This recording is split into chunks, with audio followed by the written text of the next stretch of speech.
for you to have so much, love for the city, the kids of the city, I didn't know you grew up in Alabama. Mobile, Alabama, man, all my life. When did you come to these? Yeah, to so I've always been to Detroit, even growing up as a kid, Okay. My mom moved here 69 Okay. was the first year when she first moved here, 12th and Hazelwood. Okay. So I've always been in Detroit my whole life. And then as I got older, when you talk about elementary, middle school, because my mom was always working. I come from a single parent home. My grandmother is like, hey, send my baby home. So I went back, to Mobile from elementary, middle school. Then when I got ready to go to high school, I actually came back to Detroit to go to high school.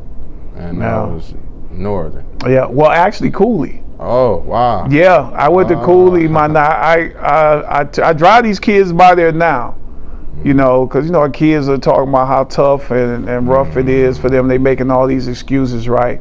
I took them to where I stayed at, the corner of Finkel and Foyer, an apartment building, 1-bedroom apartment. I pull up right in front, like, Coach, why you stop right here? I'm like, you see this building? When I first moved back to Detroit, this is where I stayed. Finkel and Foyer. I went to Coleman and Young Elementary. Well, so, and then, and Cooley was right up the street. Yep. So me and Joe Blankenship's dad really was my first AAU coach. Wow. Yeah. Me, him, and Tony was on the same team as kids.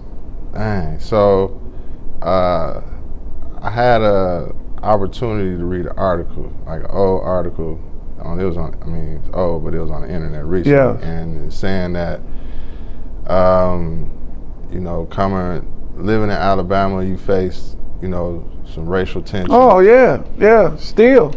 I faced a bunch of racism growing up as a kid, because you got to think, I'm a 70s baby. Yeah.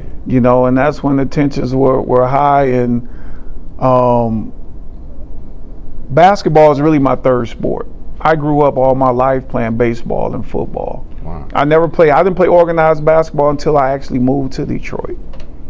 I grew up playing, baseball and football. So we used to have to walk to a place called Alabama Village, right? Mm-hmm. And every night, bro, they would chase us home, sick their dog on us, everything as a kid growing up in Alabama. I remember, like last day of school, and this is like elementary school, they would lock all the black kids in the library.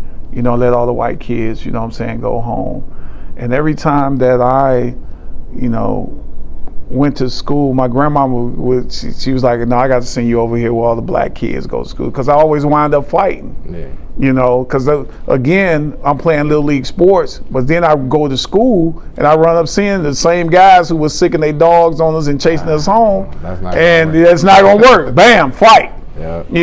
So no, I experienced racism, all my life growing up in Alabama, and I say that, it made me who I am today. Mm-hmm. It made me stronger. It's something that I never forget. It's something that I,